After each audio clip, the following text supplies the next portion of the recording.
Oh no, I was talking to the person behind you. Oh. There we go. Now, recording has started. So yeah, so recording started. Okay, solid. Righto. Hi, welcome to Community Builders Show. This is Nurse Phill, founder of Support Worker Hub. Glad to have you all here, and I hope you're all healthy. Today we have a really exciting guest. We're going to be doing something much more outdoors today than we normally do. I have the pleasure of introducing Hilary. Welcome, Hilary. Hello, thank you, Phil. So Hilary, give us what's the name of your business and what do you do for people? Okay, so I'm a coach at Arundel Park Riding for Disabled. We're an independent RDA. People probably know the term RDA, but that's Riding for Disabled Association. We're here in Cumberbar, in the heart of the Gold Coast, on about 20 acres of beautiful land in the Cumberbar Conservation Area. So it's a really lovely outdoor setting, and we work with about 120 people with a disability come to us for a variety of equestrian activities every week. Wow, so it's 120 every week. Yep, every week. So we operate Monday to Saturday, usually about anywhere from about 8:30 in the morning to about 5. Yeah. Okay. How do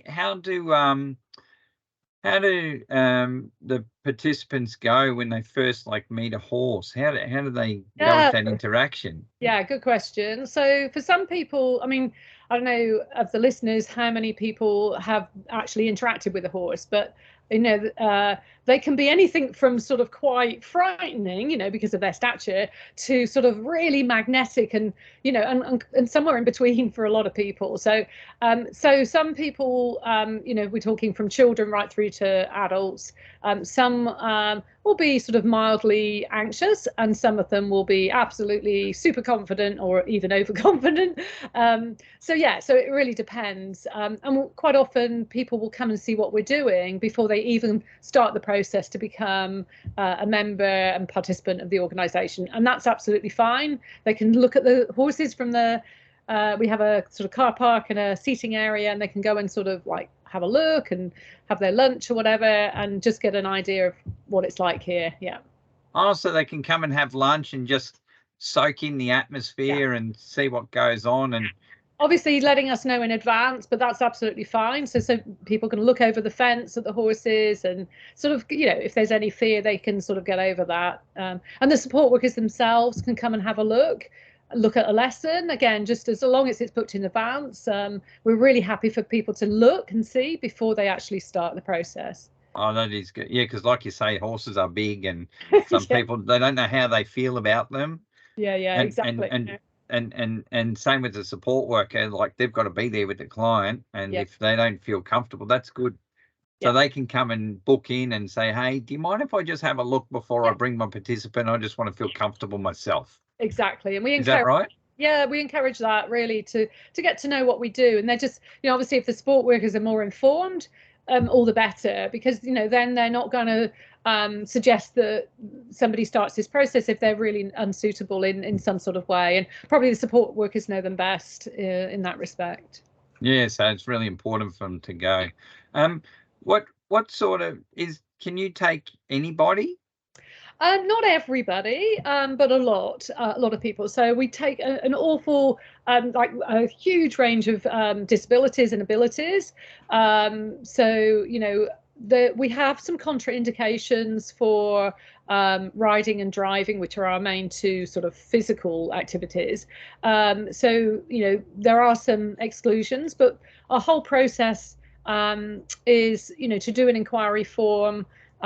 We send out a medical form, so the medical form will go off to their GP, and on that medical form are the contraindications. So they're things like, you know, excessive pain, uncontrolled epilepsy, you know, high things like I'm just trying to think now. I'm trying to think some other ones that. Oh yeah, so the weight's an issue. That can be an issue for riding. We have a 75 kilo weight limit for riding. We don't have that for driving, but we sort of do it on a case-by-case basis. And then we do have other programs where weight is no issue. So we have some ground-based programs, which are really open to maybe those people that wouldn't meet the weight limit, but otherwise can have an experience with the horses. With the larger adults, if they're in a wheelchair but they're not weight bearing at all, we just don't at this point in time, we don't have the facility to sort of hoist them on. So that would also be a contraindication for us. So but the whole thing is that we have an assessment process, and that's where we would find what is the best program for somebody. So yeah. What are some of your programs? Okay, so we'll have so from the very young children, we have a high supports needs program on a Monday called InStep, and so that's generally a one-on-one.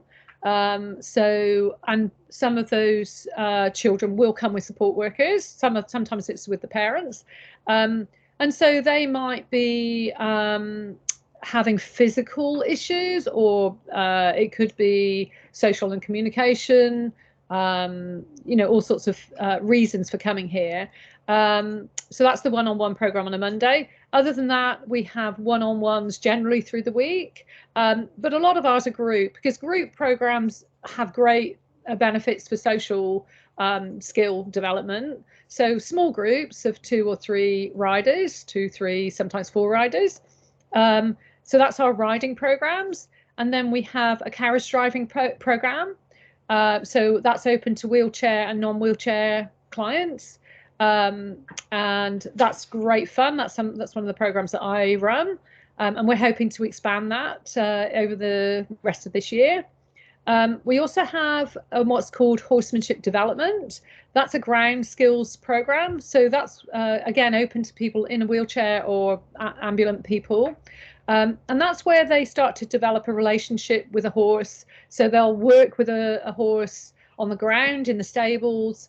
They might be, depending on their ability, they might continue. So anything from sort of handling the horse and grooming, that sort of stuff, right through to, natural horsemanship. I don't know if people are familiar with that, but, liberty work, where the horse is completely free in an enclosed round pen. And they get to learn how to ask that horse to walk, trot and canter. And again, they don't have to be verbal. They don't have to be necessarily that mobile. We can do a lot of things, through wheelchairs. So we just teach a lot of skills. And then they can do the similar sort of thing and just have a sensory experience. So if somebody's non-verbal, unable to move themselves, they can still come interact with the horse. And we do have people that do that, and their support workers come in and physically help them to, like to massage the horse. We do a lot of stuff with aromatherapy, with the horses and with the participants.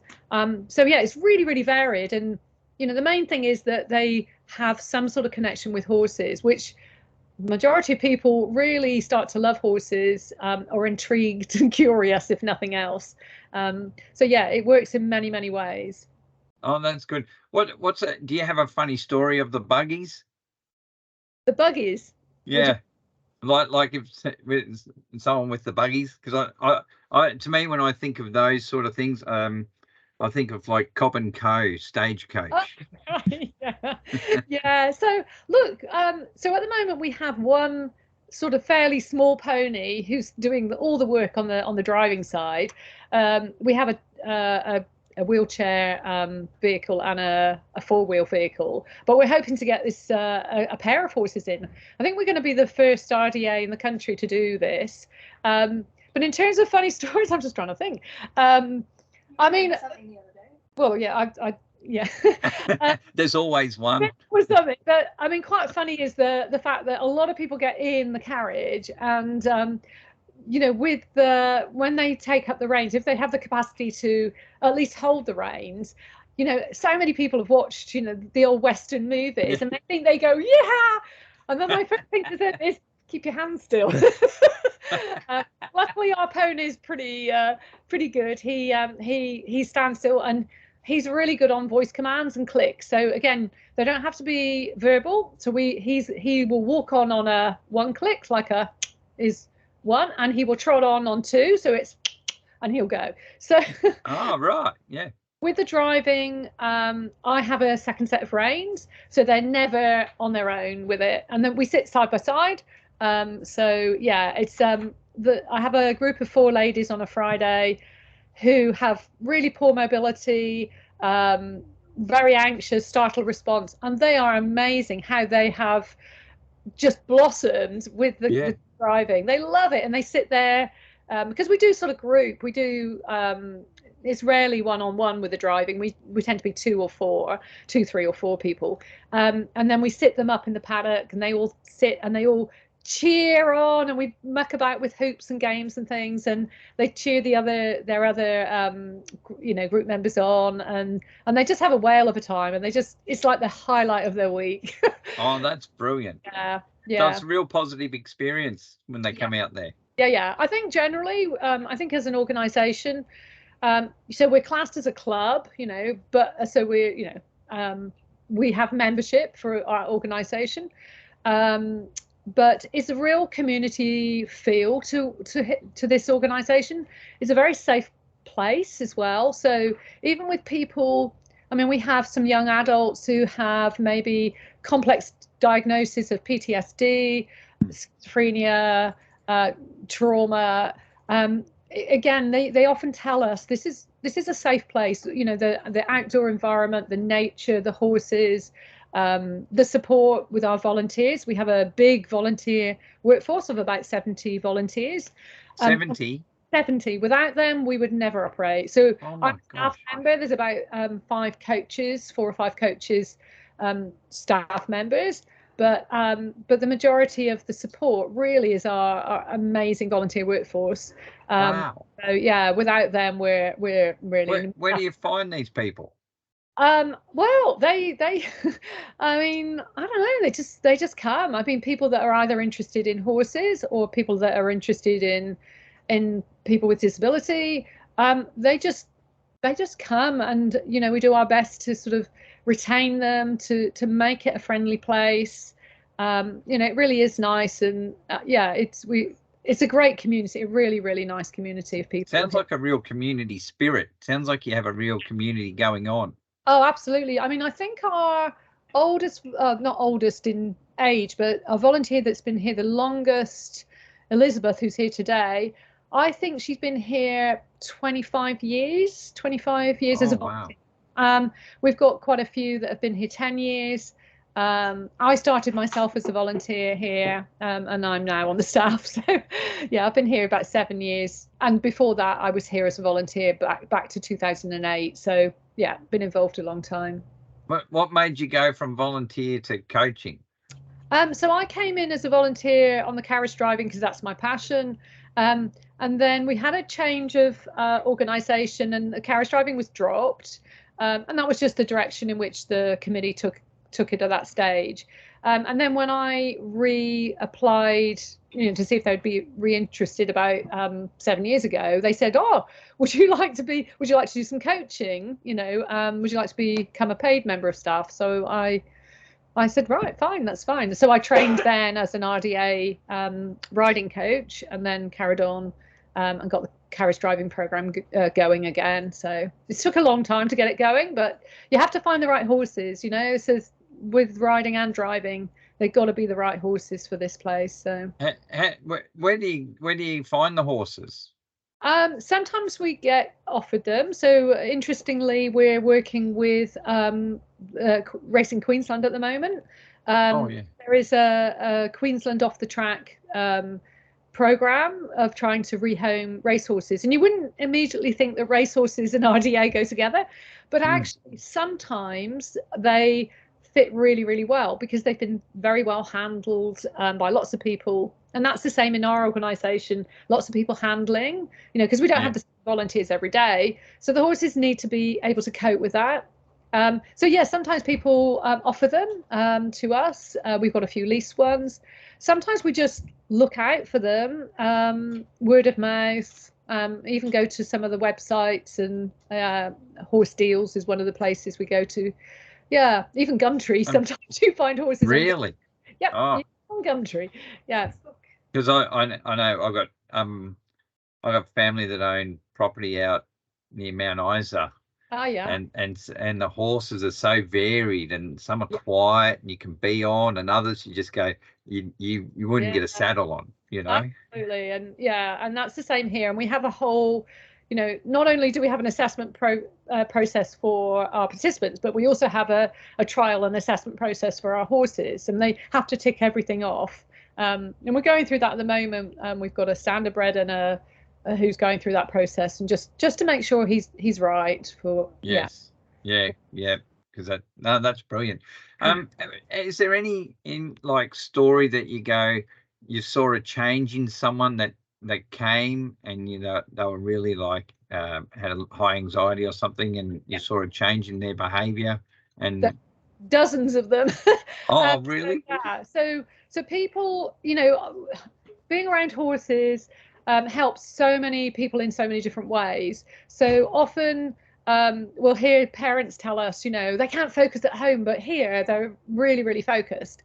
So we're sort of building on those sort of things, because they need to focus. And the horses themselves, without us having to do anything, it's sort of like a self sort of, I'm trying to think of the right word, but the process happens on its own. You know, we don't have to force it to happen. People get more focused. They generally start to self-regulate around horses, because if they move too quickly, the horse moves, and that can scare them. So people really quickly work out that they have to modify their behavior around horses. So that's the great feature of horses, if you like. Good. Yes. Compared to, say, therapy dogs or, you know, guinea pigs and things, horses, you know, with their stature and the fact that they're flight animals, it works really, really well, really quickly. But yeah, I mean, we've had lots of times we have amazing transformation for people with physical disabilities, but probably the majority of the people that come here would probably either be on the autism spectrum, ADHD, intellectual disabilities, quite a few with genetic disorders or developmental delays, as well as, you know, traditional sort of CP, you know, MS, those sorts of things, and the trauma and the mental health problems. So it really is mixed, and success is, absolutely across the board. You know, it doesn't suit everybody, I've got to say. You know, some people will come and they're not engaged, and you need to be engaged. But I would say the vast majority of people are engaged. They come here, they have a look, and they really want to try it. And they're really good. And that's good that they can come and just start off in the car park. Like, it's not like they have to go and jump straight in, is it? Yeah, that's right. And it's always best to do that. Even to the extent that, you know, sometimes there's horses over the fence, and, you know, they might put their hand up over the fence just to see if the horse will come up and sniff them, you know, and that might be just enough to sort of get their interest. And we have a few little ponies. We have a little retired pony called Peppy, and his job is only ground skills. He's not ridden anymore, and he's absolutely brilliant with people. He's a great one if they're a little bit nervous, because he just stands there, and he often, you know, for our wheelchair clients, he often just puts his head on their lap and just breathes them gently, and it's just, you know he's never going to bite or anything like that. So he's just you know, fantastic. Beautiful. That's amazing. And do the support workers with the clients, do they help the clients? Like, do they sit with the clients, or do they have to? So do you hand over and that's their job done, sort of thing? Yeah, it depends. Look, we would love to encourage more support workers to get involved in some way, whether that be to take photos that they can then go back to their clients at the end of the day and show them, or videos, that sort of way of supporting. For some, they need to be with their client, and so we'll do a basic induction with them, so that they're safe to be with their client. So for instance, if somebody's, say, in a wheelchair, and they are unable to move or they're particularly anxious, then it's absolutely fine for the support worker to come down to the stables. What generally doesn't happen is, say it's a riding or a driving session, they wouldn't be in the role of a volunteer because they'd have to go through our proper training process. Having said that, if they're in a wheelchair, they'll still come up with us, and they do actually quite often help load the wheelchair into a carriage, so that does still happen. But yeah, I mean, some people just want to have the downtime. Some support workers just want to, like, you know, have that little break, and that's absolutely fine. You know, it's whatever they want to do, but there are definitely ways in which they can be involved. Yeah, like I say, and participate in the activities, and yeah, in some sort of way to support them. And I think that's a really good idea. It's something we'd really encourage, especially through, I think, taking photos, because that's something they can take back to, if they're working with them for the rest of the day, they can go back and look at the phone or look at the iPad or whatever, and have that interaction with them, and it sort of takes it back to their you know, to their home or community life as well. So yeah. Oh, that's brilliant. That's brilliant. Is there anything I've missed out on our talk? Something that I haven't mentioned, which actually comes into what we've just been talking about.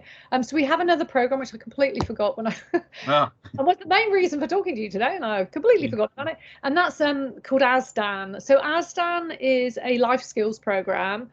We are an international ASDAN centre. ASDAN is an educational charity and curriculum organisation based in the UK. Anybody can look it up. It's ASDAN. It offers programs and courses for people either with a disability or those that aren't thriving in normal school setting. So, for instance, at risk young people, and it's aimed between the ages generally of about 13, 14 to sort of mid-20s. Having said that, we do have people in their 40s that just are part of our group, that because it just suits them. You know, it's not an upper age limit. It's just the programs that we run here. We do a preparing for adulthood program, and we do all sorts of things, from sort of meeting the people in the community, to dealing with money, to animal care, to crafts and that sort of thing. And the idea is, so we have a structured or semi-structured program. They'll get a certificate at the end. Just for your benefit. Oh yeah, show us. That's an ASDAN certificate that they'll get at the end. That's actually a work experience. Oh, that actually wasn't. No, that was one. That's a work experience one. So somebody do work right. Yeah. Work right. It's a work experience, which is another one that we do. But the main ones that we do are the preparing for adulthood programs, and also some short courses. Again, it just depends on people's ability. And they're a bit of a mixture of sit down and practical, and we incorporate as much as we can the horses into that. So we know, and I know this from working outside of RDA, that you can actually incorporate horses into virtually all aspects of the curriculum, because if people are interested in horses, then hey, guess what, they can study horses in history, they can study where horses came around the world in geography, they can measure strides of horse lengths, you know, how far a horse, you know, walks. So there's so many things. So that's our basis on which we do this program. And in that case, quite often the support workers will be part of that. So they'll come and sit with us, and they'll support, whether it's to scribe or whether it's to help interpret something. So yeah, we really love ASDAN, and we run a couple of programs a week. And that one has, you know, we've got lots of capacity in that program, lots of capacity in our horsemanship ground skills one, where they're going, you know, grooming and stuff. We have a waiting list for carriage driving and riding. We're hoping to reduce the waiting list for carriage driving as we expand it, but our riding, there is a little bit of a wait list. But generally, if you come into one of the ground skills programs, much easier to access your way through, because you're already, we know you, we've done the assessments. So, you know, when there is a space, quite often we'll come to that person, because it's much quicker for them to get access into, say, riding or driving. So. Oh, that's good. So how would you sign up? How would they sign up to get on the waiting list? Yeah, so the first thing to do is fill out an inquiry form. So if they go to www.arundelparkrda.com.au, I think it is, or just Google Arundel Park, you'll find the website. So there's an inquiry form on the website. You fill that in with some basic details, you know, height, age, weight, the programs that they might be interested in, and then some contact details. And then as soon as we have a space, we will contact either the guardian or the person themselves, and we start the assessment process. So they'll get a medical form, a membership form, and an individual needs assessment form, which is basically like an assessment of their physical abilities and their needs, their goals, that sort of thing. Yeah. And then they'll come in for a 45-minute assessment.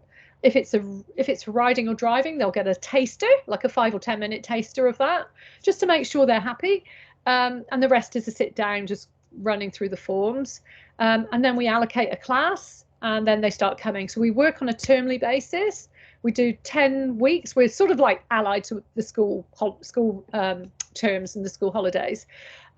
So yeah, and then they'll get a slot, and then they start coming. In terms of funding, most of our clients are NDIS funded, so we are a registered provider. So if they're NDIA managed, we'll do it through the portal. Otherwise, we'll do the plan managers or the self-management. If they're self-managed, yeah.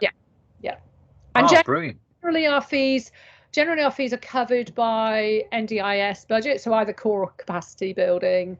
So most of it's not outside. There shouldn't be any, apart from maybe the insurance and membership, which is a yearly thing. The actual session fees generally are covered by NDIS. Oh, that's brilliant. What made you do the ASDAN course? What made you guys go, let's do the ASDAN? That's probably me. I was working before I came to RDA.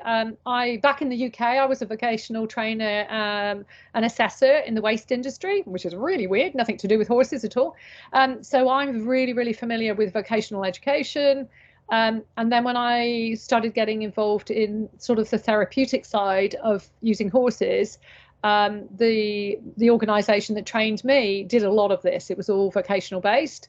And I just looked into what was available. And Education Queensland, some of their schools actually also do ASDAN. And across Australia, there's quite a few community groups that run ASDAN courses as well. So we're not unique in that respect, but we are unique as we're the only RDA in Australia to do that. That's brilliant. No, it's really good. And have you do they go on to get employment, or they can? So yeah, we've got, I mean, I've seen a number of people come through, you know, who've been able to get employment, and it's something that we're really passionate about, expanding our capacity in that area. So we have one young person at the moment who is accessing SLES funding. So we do have the capacity to do you know, SLES courses, but obviously because they're all bespoke. So this young person is doing a horse-based college certificate, which is partly online, and we're just supporting her with the practical side. So that's definitely the sort of way. We're also maybe in the future going to run a little coffee shop here and do some like that. Our president is also the manager at the Southport Yacht Club, and so the hospitality side is something very familiar to her. So yeah, something we'd love to do here, and then get young people involved in that to get some more skills that way. So yeah, I mean, we're sort of like a very forward-thinking organisation. We're probably not your average RDA. Yeah, no, you're covering a lot of areas, and really sound like you're giving people a lot of options where they can do a bit of self-care and reflection, and also build on their own skills so they can be more independent. Absolutely, that's definitely what we're going. And in fact, one of the young ladies that came for carriage driving, who was really struggling at school, anxiety, Asperger's, you know, not really fitting in, she would come here, and she used to say to me, the only things that are important in my life are my carriage driving and my computer at home. And now she's got a job working at the boatyards, and you know, it's fantastic to see her being able to sort of be confident enough to do that, when before her life was quite insular. So yeah, brilliant. That's a great story. So yeah. so she's managed to get out there and Get and get herself going. Yeah, absolutely. Yeah. That's fantastic. That's fantastic. Well, thank you for your time today. Just quickly again, just so everyone knows, your email address or the website address, so people can find you. We're Arundel Park, so that's ARUNDEL Park, PARK, RDA.com.au. Lovely, jubbly. And I'll be able to find you there. Well, thank you so much for your time today. It's been amazing stories. And I see that like a lot of support workers can go out there and actually contact you and go up and just check it out. It's a great way just to start. Just come up, have a look. Come and have a look, and then just work out who of your participants might be interested and where can we fit them in. Just talk to us. And have it, and it's a good drive in the hinterland of Gold Coast. How awesome is that? You know? Yeah, it's beautiful. So they can come and say good day, and then take the next steps and slowly build themselves up. Yeah, we even have koalas here, so you know, you never know. We might be able to pull one of those off, get the koala out. get that, a bit of a kookaburra. So yes. Yeah, we've got lots of wildlife. Yeah, that's brilliant. Well, thank you, Hilary. So really appreciate your time today and spreading the word with our Community Builders show, and look forward to seeing, you know, more people come and use your service and get up there and, you know, really help their clients get their anxiety and actually get their capacity to start to build and grow, so they're more independent.